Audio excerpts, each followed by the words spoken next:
తెలంగాణలో రాజకీయాలు చాలా ఆసక్తికరంగా ఉంటాయి. ఎప్పుడు ఏ నాయకుడు ఏ పార్టీలోకి వెళ్తాడో, ఏ నేత ఎలాంటి స్టేట్మెంట్ ఇస్తాడో అన్నది చెప్పలేని పరిస్థితులు ఉన్నాయి. ఇప్పటికే బీఆర్ఎస్ ఎమ్మెల్యేలు ఒక్కొక్కరిగా కాంగ్రెస్ పార్టీలో చేరుతున్న నేపథ్యంలో కాంగ్రెస్ పార్టీలో చేరిన కొందరు నేతలు అసమ్మతి స్వరం వినిపించిన సందర్భాలు కూడా ఉన్నాయి. అదే కోవకు చెందుతారు మాజీ మంత్రి మోత్కుపల్లి నరసింహులు. దళిత బంధు ప్రకటనతో బీఆర్ఎస్ పార్టీలో చేరిన మోత్కుపల్లి నరసింహులు అసెంబ్లీ ఎన్నికల ముందు రాష్ట్రంలో నెలకొన్న రాజకీయ పరిస్థితులకు అనుగుణంగా కాంగ్రెస్ పార్టీలో చేరిన విషయం తెలిసిందే. అయితే ఆయనకు అసెంబ్లీ ఎన్నికల్లో పోటీ చేసేందుకు అవకాశం కల్పించకపోవడంతో కాంగ్రెస్ నాయకత్వంపై అసహనం వ్యక్తం చేస్తూనే ఉన్నారు.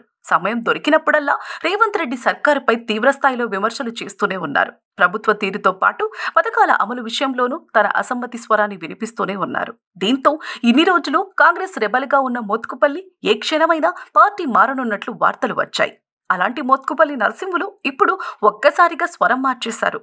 ఇన్ని రోజులు విమర్శలు చేసిన సీఎం రేవంత్ రెడ్డికి కృతజ్ఞతలు చెప్పాలని డిసైడ్ అయ్యారు. దీని వెనుక ఏదో మతలబుంది, ఏదో పదవిని ఆశిస్తున్నారనుకుంటే తనకు ఎలాంటి పదవులు వద్దని తాను కాంగ్రెస్ పార్టీలోనే కొనసాగుతానంటూ మోత్కుపల్లి ఫుల్ క్లారిటీ ఇచ్చేశారు. అయితే సుప్రీంకోర్టు తాజాగా ఇచ్చిన ఎస్సీ రిజర్వేషన్ల వర్గీకరణ తీర్పుపై కాంగ్రెస్ పార్టీలోని మాదిగ సామాజిక వర్గానికి చెందిన ఎమ్మెల్యేలు, మాజీ ఎమ్మెల్యేలు, ఉద్యమ నాయకులంతా మంత్రి దామోదర రాజనరసింహ అధ్యక్షతాన సమావేశమయ్యారు. ఈ సమావేశంలో పాల్గొన్న మోత్కుపల్లి నరసింహులు ఎస్సీ వర్గీకరణపై సీఎం రేవంత్ రెడ్డి మొదట స్పందించారని, ఆయనకు థ్యాంక్స్ చెబుతూ తీర్మానం చేద్దామని ప్రతిపాదించారు. త్వరలో చేపట్టబోయే ఉద్యోగాల్లో వర్గీకరణ అమలుకు నిర్ణయం తీసుకున్నందుకు ధన్యవాదాలు తెలుపుదామని మోత్కుపల్లి నరసింహులు తెలిపారు. అంతేకాకుండా తాను కాంగ్రెస్ పార్టీలోనే కొనసాగుతానని, తనకు ఎటువంటి పదవులు అవసరం లేదని మోత్కుపల్లి స్పష్టం చేశారు.